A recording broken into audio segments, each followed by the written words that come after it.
YouTube, welcome to my guys. কি বলে? Hey YouTube, welcome to my guys. তো মহা মুশকিল ভাই, পাবলিক মিটিং এসে ডিস্টার্ব করলে আমি কিন্তু অ্যাকশন নেবো, আমি বলে দিচ্ছি। Shit. Hey guys, what's up everybody? It's Teo Bhai Shori. Welcome back to my YouTube channel.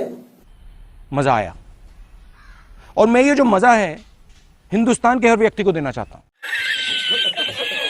The Great Vlogs আজিৰ এই ভিডিঅ'টো বহুতেই অমেজিং হ'বলৈ গৈ আছে গাইজ, কাৰণ আপোনালোকে জানে যে মুস্তাফিজুৰ ৰহমান হৈছে অসম তথা উত্তৰ পূৰ্বাঞ্চলৰ আটাইতকৈ ধনী আৰু অধিক ছাবস্ক্ৰাইবাৰ থকা এজন ইউটিউবাৰ।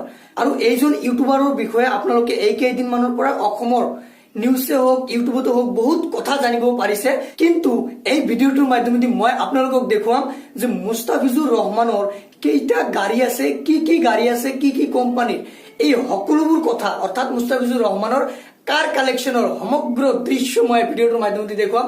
তো বলক ভিডিঅ'টো আৰম্ভ কৰিছো। অসমবাসীলৈ মই মৰম যাচিলো, অসমৰে সন্তান হৈ ৰচনা ৰচিলো, মোৰ ৰক্তৰে ভৰা মোৰ গানৰ কলম হলো অসমীয়া আমি।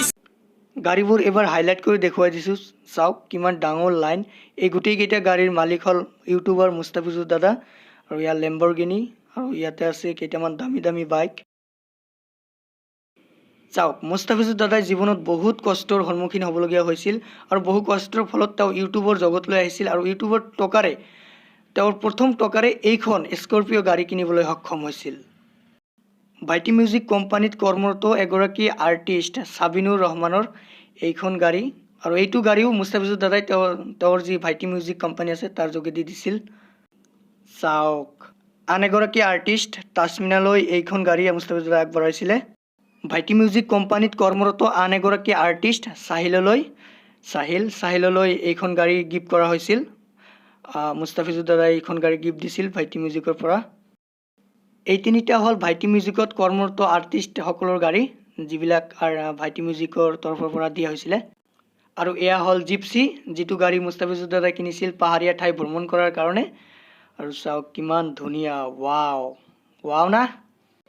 আৰু এইখন হ'ল XUV 500, ৱাও কিমান লাক্সাৰিয়াছ গাড়ী। আৰু এইখন হ'ল মেৰাজো, যিখন গাড়ী ভাইটি মিউজিক কোম্পানীত কৰ্মৰত আৰ্টিষ্টসকলৰ ফেমিলিয়ে যদি ক'ৰবালৈ যাব বিচাৰে এইখন গাড়ী লৈ তেওঁলোকে সুন্দৰকৈ যাব পাৰিব।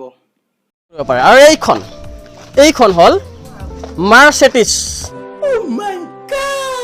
চাওক এয়াই মুস্তাফিজুৰ ৰহমান, যিগৰাকী মুস্তাফিজুৰ ৰহমানৰ হাতত মাত্ৰ 2 বছৰমান আগত এটা মোবাইল কিনাৰ সক্ষমতা নাছিল, আজি সেইগৰাকী মুস্তাফিজুৰে ইমান ডাঙৰ এটা এচিভমেণ্ট কেৰি কৰিবলৈ সক্ষম হৈছে। আৰু তেখেতৰ লক্ষ্য আছিল যে মই যেনেকৈ নহওক ভাল পথত থাকি এদিন ডাঙৰ মানুহ হ'ম। এয়া গাড়ীৰ ভিতৰৰ দৃশ্য, আৰু এইটো অট'মেটিক, ছিটটো আগুৱাই যাব। একদম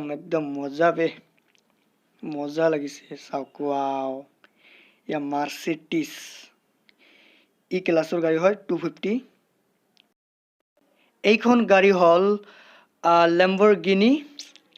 চাওক পিছৰ পৰা দেখুৱাইছোঁ, HR51BC 0888, একেবাৰে লাক্সাৰিয়াছ নম্বৰ হয়। আৰু এয়া মুস্তাফিজুৰ দাদা। আৰু চাওক, আৰু এই গাড়ীখনে ঘণ্টাত 200 কিলোমিটাৰ যাব পাৰে। চাওক দাদা, তুমি একেবাৰে গাড়ী শ্ব'ৰুম একদম বনাই দিছা, মজা। আৰু এইখন বাইক হ'ল ভাইটি মিউজিক কোম্পানীৰ সতীৰ্থ চেনেল আয়ান মিউজিক কোম্পানীৰ এক্টৰ চাহিলক দিয়া হৈছে ভাইটি মিউজিকৰ ফালৰ পৰা। আৰু ইয়া লাষ্ট সুজুকি জিক্সাৰ। তো বন্ধুসকল, ভিডিঅ'টো যদি অলপো ভাল লাগে তেনেহ'লে লাইক কৰিবা, মনৰ ভাৱটো প্ৰকাশ কৰাৰ কাৰণে তলত কমেণ্ট ছেকশ্যন আছে, তাতে কমেণ্ট কৰিবা। আৰু যদি মোক অলপো নিজৰ বুলি ভাবা তেনেহ'লে তোমাৰ মূল্যৱান সময় অপচয় কৰি কাষত থকা ছাবস্ক্ৰাইব বাটনটো টিপি দিবা, লগতে কাষত থকা বেল আইকনটো বজাই দিবা মোৰ পৰৱৰ্তী নতুন ভিডিঅ'টোৰ বাবে। এইখিনি সময়লৈকে চাই থাকা দ্য গ্ৰেট। Okay.